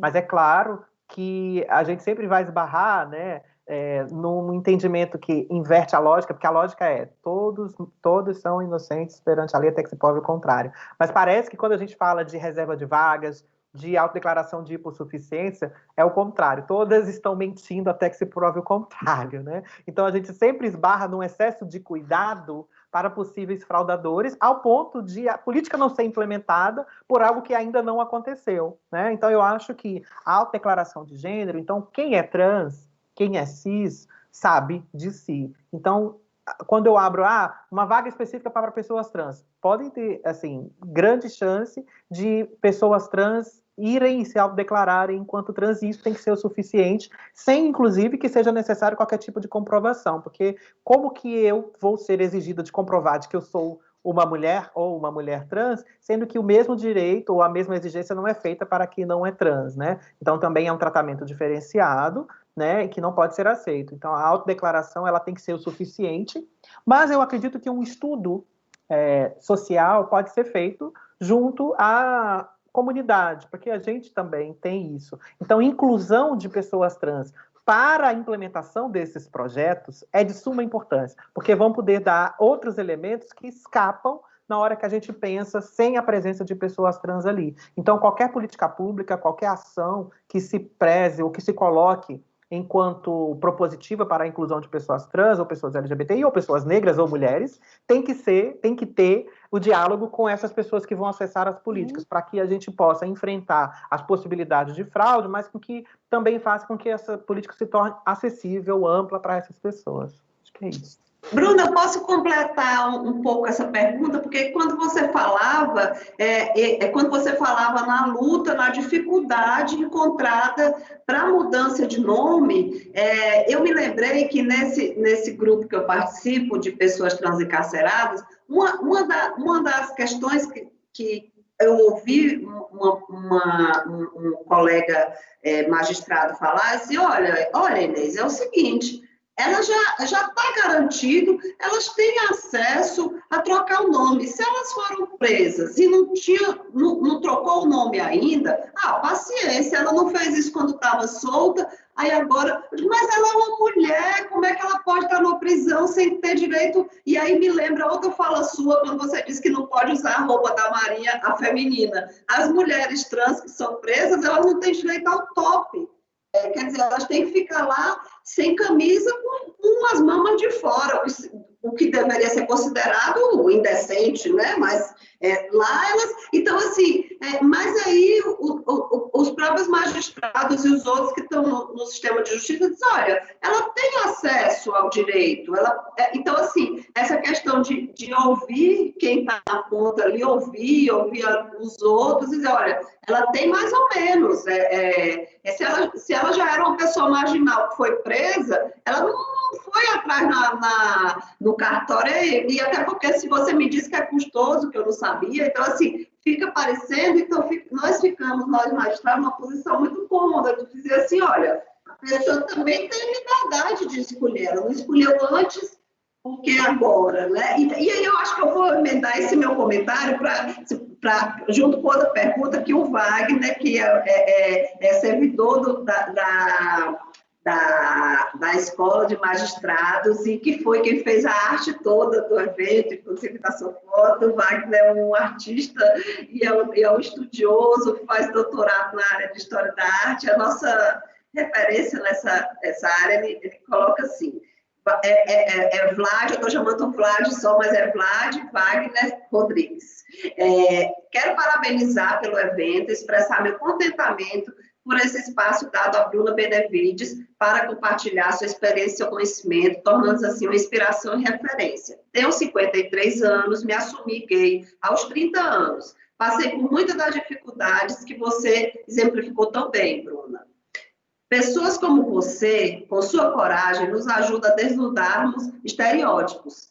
Aí vem a pergunta. Gostaria de perguntar quais foram suas referências e inspirações para que pudesse lutar por seus direitos? Minhas referências são infinitas, porque todas são mulheres, né? Para começo, assim, logo de cara. Então, as matriarcas da minha família sempre deixaram isso muito nítido, assim, né? De que a minha mãe é a dona da casa, sempre foi, apesar de meu pai ser um pai presente, etc., mas tudo era minha mãe. Então, era ela que tinha aquela sociedade micro ali no nosso espaço familiar sob controle. Então, ela me ensinou muito exatamente dessa garra, assim, inclusive de não deixar que outras pessoas, por hierarquizações, se sobrepusessem a sua forma de se colocar, né? Então, eu tenho muito isso da minha mãe, eu tenho muito isso das minhas avós, que apesar de a gente não ter muito contato, porque eu era muito criança, mas esses exemplos são muito presentes, mas ao longo da própria história, né? As mulheres guerreiras, assim, mulheres que motivaram essa luta, que construíram essa luta, mulheres feministas, e eu não poderia, assim, dizer nomes especificamente, porque eu poderia falhar com algumas, mas as grandes mulheres desse Brasil, eu gosto muito, amo, Lélia Gonzalez, ela é uma referência, acho que para todas as mulheres, é incrível, mas especialmente quando eu entro no ativismo, quando eu me identifico enquanto uma pessoa trans e eu começo a achar na doce paz da alienação de que o que estava acontecendo comigo era só comigo, e aí eu me deparo com um movimento histórico de pessoas LGBTI no Brasil, que já estava lutando por direitos desde 40 anos que nós temos de movimento aqui, e quando a gente olha para o mundo também, então eu identifico outras pessoas que não são escritas na história, que não são tão famosas, mas que são as travestis que me precederam, minha presidenta da ANTRA, Keila Simpson, Giovana Cardoso, que era a Giovana Baby. Giovana tem uma fala Ela é fundadora do movimento, em 1993, do movimento trans, que tem 20 e poucos anos, e ela está até hoje na luta, né? E ela fala, na época eu era perseguida e presa pelos camburões da polícia, hoje eu sou transportada pela polícia para os eventos que eu vou fazer formação. Então, tipo, se isso não é uma quebra de paradigma, assim, eu não sei o que é de fato. Então, são essas mulheres, que são mulheres semi-analfabetas, que não puderam estudar, que não tiveram a possibilidade, que a maioria ainda está na prostituição até hoje, mesmo depois de tantos anos. Quando a gente senta para conversar, eu fico assim, extasiada com a quantidade de conhecimento que essas mulheres nos passam. É quase uma coisa meio ancestral, a gente fala que é transancestral, né? É como a cultura indígena, que é passada muito mais do que é falado do que sobre o que é escrito, né? Que é o do passado de uma para a outra. Eu acho que isso é muito importante para mim, para a minha formação, mas a minha formação militar também. Então, o João Cândido, né, o almirante negro, o líder da revolta da Chibata, ele é muito importante na minha vida também. Então, seriam algumas das referências, mas tem muitas também. Eu queria resgatar, doutora Inês, quando a senhora fala do trabalho do CNJ, a gente esteve junta lá, né? Eu tive em diversos momentos, a gente ajudou a construir essa normativa que a gente espera que saia a qualquer momento, né? Estamos torcendo. E sobre essa questão da mudança, é interessante a gente pensar também, principalmente para magistrados, que há pessoas que não querem mudar de nome, né? Sei lá, as nossas mães queridas, elas têm mania de fazer promessa para a gente pagar, né? E aí, sei lá, vamos supor que botou o nome da pessoa. Eu tenho uma amiga que ela se chama, ela deu sorte porque é um nome neutro, mas ela se chama Jaci. E aí, a mãe dela botou esse nome porque fez uma promessa. Imagina se o nome dela fosse João, Paulo, seja o que for. E aí ela diz, eu não vou mudar em memória da minha família, né? Eu não quero mudar essa memória. E aí ela não tem o direito de ser reconhecida enquanto mulher? Será que é só a partir do momento em que o meu documento vai estar ali registrado? Então, assim, sei lá, uma mulher que muda de nome... Eu mudei de nome com 35 anos. 34 anos. Será que eu só virei mulher aos 34 anos? A minha história anterior enquanto mulher, as minhas contribuições, a minha construção não é de uma mulher, né? Então para mim é muito preocupante pensar que eu só viro mulher quando eu mudo um documento, sendo que o documento, assim, ele não é capaz de dizer quem eu sou de fato. E acho que foi a doutora Márcia falou sobre previdência. Ela falou alguma coisa que me chamou a atenção e eu anotei aqui. A discussão sobre previdência para pessoas trans é muito, muito, muito sensível, né? Porque, sei lá, vamos supor, não é o meu caso, porque eu sou militar, o regime é igual para homens e mulheres. Mas vamos supor no INSS, só para deixar também uma provocação, que a gente não vai esgotar esse assunto, vamos supor que eu não tenho meu nome retificado, então na minha certidão consta sexo masculino. Mas eu trabalhei a vida toda, e aí eu consigo mudar faltando, sei lá, 5 anos. Será que todas as contribuições que eu fiz enquanto homem, pelo fato de no meu registro não estar ali masculino, né? Então, quantas mulheres que passaram a vida toda sendo vistas enquanto homens, e o quanto isso é violento, elas vão ter, na hora de se aposentar, ainda uma dificuldade maior por conta de uma questão que é registral, por conta que é uma questão do controle do Estado sobre quem é homem e quem é mulher. É disso que a gente está falando. Quando uma juíza determina que uma travesti não pode ir para o presídio feminino porque ela oferece risco a mulheres cis, e isso, a gente tem uma decisão sobre isso, ela está exercendo um direito que lhe foi dado de dizer quem é homem e quem é mulher. É disso que a gente está falando, é o gerenciamento, né? É o controle do outro. Quando a senhora falou sobre nascer e morrer, né? É sobre isso. Então, antes da gente nascer, já tem alguém controlando para dizer quem é homem e quem é mulher. E quando a gente morre, tem alguém retomando esse poder, né? Essa posse que não é dada para esses corpos. Então, é isso. Então, por que as pessoas se sentem seguras e livres para dizer que eu não sou uma mulher? Por que as pessoas se sentem seguras e livres para dizer que eu não sou uma mulher só porque eu não mudei meu documento? De fato, o documento não é uma justificativa para não reconhecer a minha mulheridade? A minha mulheridade é limitada a um documento, né? E esse documento que nem é aparente para todo mundo, né? Nem na nossa própria identidade tem o nosso sexo ali, né? Então, são questões para a gente refletir. Bruna, nós já estamos encaminhando para o final. Tem até uma pergunta aqui sobre o chá de revelação, mas eu acho que a gente pode... o que é que você acha disso, né? Geral com decoração rosa e azul. O único chá de revelação possível e aceitável é Santo Daime, o resto é folclore. E esse não pode ser assim, né? A grávida não pode tomar, né? Bruna, outra questão, eu vou retomar um pouco da fala da Márcia, sobre o amor, assim, ela pergunta sobre o amor, você fala que é, em outras palavras, o seu porto seguro, e depois você fala da sua mãe. Assim, e eu fiquei pensando nessa questão, assim, entre o amor e o acolhimento, né? Assim, ou amor é acolhimento, como você vê... porque o reconhecimento e a aceitação do que somos passa muito pela família e todos nós, isso não é, mas quando a gente rompe algumas expectativas da família, isso fica muito mais complicado, né? Então, assim, eu já li algumas questões dessa mesmo, muito quando a gente fala de prostituição, as pessoas são expulsas de casa por não serem aceitas, então... e talvez na escola, então mas aí eu não queria levar para esse lado, eu queria que você falasse um pouco, assim, algumas palavras, o que você acha dessa questão do amor, assim, do exercício que nós que estamos nessa posição de cis porque eu acho que o judiciário pode ser um lugar do afeto e da justiça, assim, do afeto também, ao da justiça você pode ter um olhar justo, pode ser um olhar duro, assim, no caso de uma condenação e tudo, mas você pode ter empatia, você deve ter empatia, precisa ter empatia, e há lugar para o afeto, não, talvez não para o amor, mas para o afeto. Mas o que é que você acha disso? Na verdade, eu acredito que sim, que o judiciário tem um papel fundamental nesse momento, né? Não à toa nós vemos aí que a maior parte das pessoas LGBTI, mas especialmente trans presas, estão ali aguardando julgamento ou por crimes de menor potencial. Então, a gente tem uma superlotação, né, e a manutenção de pessoas naquele espaço, quando elas poderiam estar cumprindo penas alternativas. Eu sou uma pessoa anti-carceramento, mas isso é uma outra discussão também, mas exatamente por conta disso, né, para a falta de olhar a pessoa, e aí eu não só a pessoa, mas toda a população marginalizada, e esses processos, porque assim...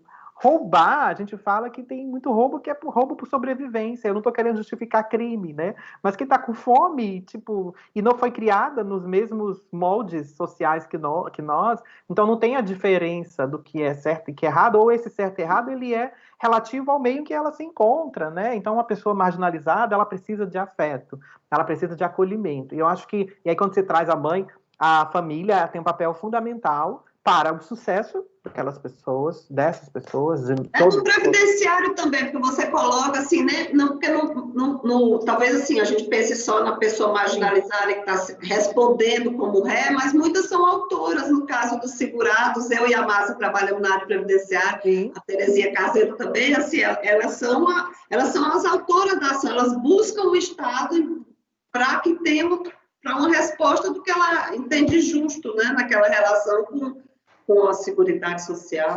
Sim, com certeza. E mesmo em caso de violência, quando ela também é autora, há uma dificuldade enorme de entender uma pessoa trans como autora. Ela é sempre a ré, né?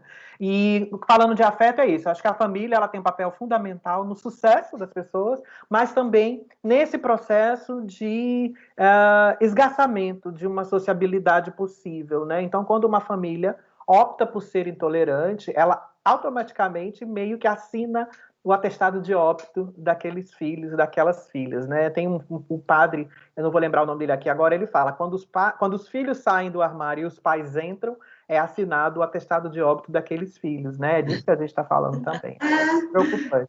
Então, as famílias precisam também passar por esse processo. Todo mundo, quando a gente vai discutir ideologia de gênero, fala muito assim, mas quem tem que educar e falar sobre isso são os pais. Mas quem educou os pais? Porque não tinha essa discussão naquela época, né? Então a gente precisa educar também esses pais, para que esses pais possam se colocar nessa discussão de forma efetiva e não sejam violadores de direitos, não criem um ambiente violento e tóxico, que a gente está vendo aí o aumento da violência doméstica, especialmente nesse período de pandemia, né? Olha, eu vou ler aqui um elogio da juíza Luísa Figueiras. Eu estou olhando também nos comentários. Eu estou olhando aqui também, acompanhando. Tá vendo? Ela diz que Bruna disse, ensinar humanidades a seres humanos nem deveria ser necessário. Eu digo, infelizmente ainda é, por isso você é muito necessária. Parabéns e continue firme. O Rafael Rios Ribeiro diz, machismo, racismo, fobias são estruturais, somos socializados dessa forma, mas isso não é desculpa. E aqui tem uma pergunta, eu acho que tem mais uma pergunta, mas eu acho que a gente pode ser. Eu vou passar para ti, mas eu acho, Bruna, que talvez essa eu vou pedir para você responder já bem rápido. É da Ana Maria Santos da Silva. Ao ouvir a descrição da penitenciária em relação aos trans na cela, pergunto como é a vida na Fundação Casa. Ela está pensando, né? Há um cuidado ou apenas faz de conta que não existe necessidade desse cuidado? Como são os quartos, banheiros e os relacionamentos? É uma pergunta longa. Eu vou juntar com outra que a Ana Maria também faz, a mesma Ana Maria Santos da Silva. Muitas empresas estão afirmando que fazem a inclusão da diversidade apenas como marketing ou há realmente essa atenção? Talvez eu acho que a gente pudesse até responder essa e passar, porque a gente já avançou demais o horário.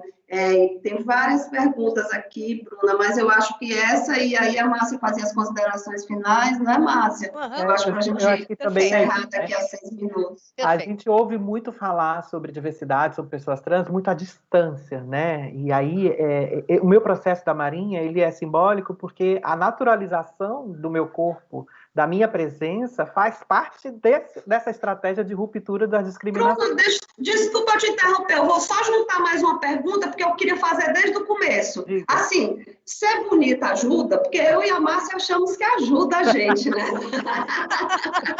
Nossa beleza nos ajuda. Mas, assim, quando essas imagens que a gente tem visto agora, uma campanha, eu não sei se é da ANTRA essa campanha, mas das trans idosas, nossa, tem umas feias, né? Então, assim, na verdade, essa questão, assim, você é bonita, linda, então, assim, a Márcia já começou a dizer, olha, eu não estou preparada, e eu me arrumei também, porque, né, não queria ficar assim, né, aquela sororidade invejosa, né? Mas, e é isso, né? Assim, eu acho que nesse final eu queria que você também abordasse isso, talvez para a gente encerrar, retomando um pouco também a fala da Márcia, e no primeiro dia, em todos os dias, nós tivemos mulheres lindas aqui, a ministra Ellen Grace, naquela elegância. É muito interessante a gente começar com a ministra Ellen Grace e encerrar com você, porque eu acho que o judiciário teve um papel, você fala muito disso, do papel importante que teve nessa conquista. Então, assim, mas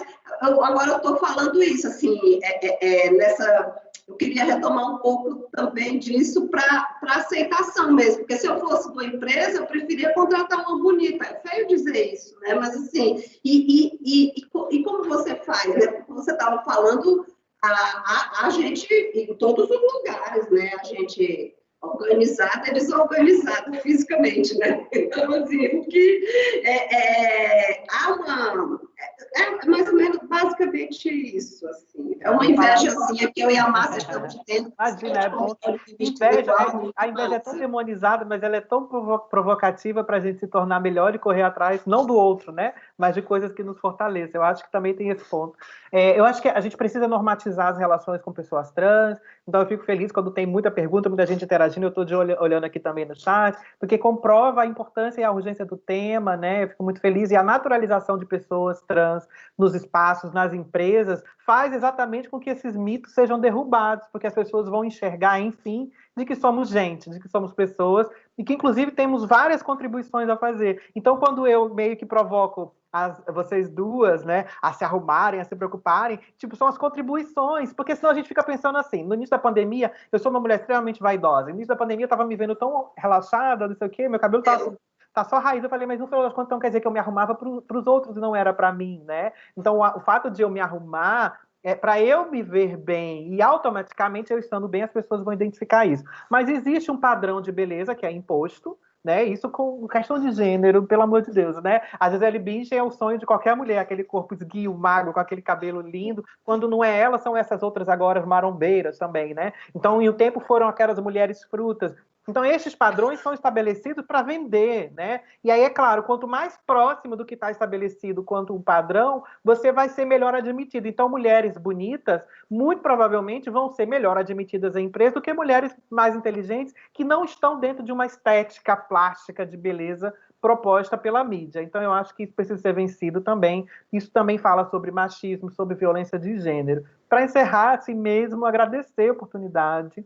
Eu espero, a Linda Quebrada diz até menos ver, espero que a gente possa se encontrar, e aí, não mais virtualmente, eu acho que virtualmente é excelente, porque é uma ferramenta que possibilita a nossa voz ecoar, mas eu acredito que a possibilidade de nos encontrarmos presencialmente tem um peso importantíssimo na socialização entre pessoas, né? A possibilidade de a gente se abraçar, da gente ver e ouvir, para além dessa tela fria, do risco de cair a internet, do risco do áudio falhar e etc. Acho que a gente não pode se acostumar com esse novo normal, porque, na verdade, não é nada de novo, né? Muitas de nós já fazíamos teletrabalho, e acreditar de que nós precisamos todos nos engajar nas lutas contra a desigualdade, porque em algum momento a gente vai se deparar com algum tipo de violência por sermos quem somos, sejam mulheres, sejam trans, sejam pessoas indígenas ou não, e nos colocar aqui mais uma vez, sempre que precisarem, é só chamar, a gente está à disposição, e a nossa luta está aí, posta, faço parte da ANTRA, acompanhe o nosso trabalho também,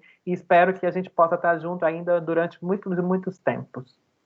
Muito obrigada, Bruna. Eu vou passar a palavra para Márcia Hoffmann, que é coordenadora desse evento, foi uma das idealizadoras e que mais trabalhou, junto com a outra juíza, Renata Lotufo, para que tudo acontecesse durante esses 5 dias. Então, eu vou, em homenagem ao trabalho delas, à dedicação e a tudo que aconteceu nessa semana incrível, eu vou passar a Márcia para ela fazer o encerramento. Opa, muito obrigada.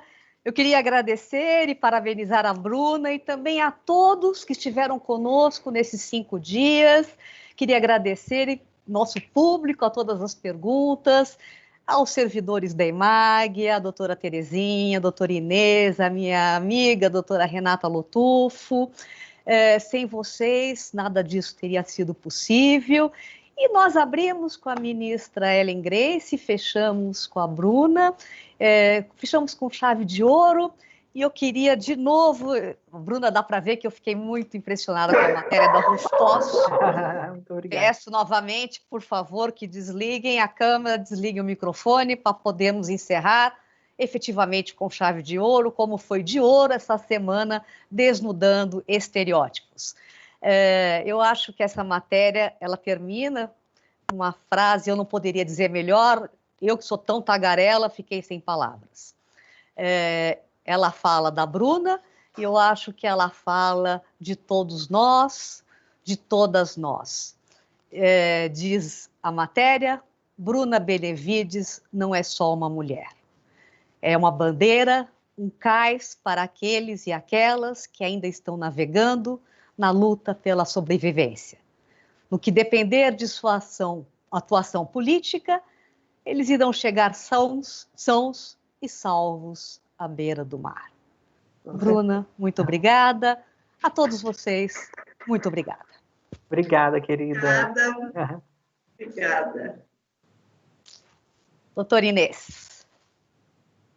Bem, só agradecer, foi uma alegria participar dessa semana. Reitero o convite para vocês também entrarem no site da ANTRA, ANTAR,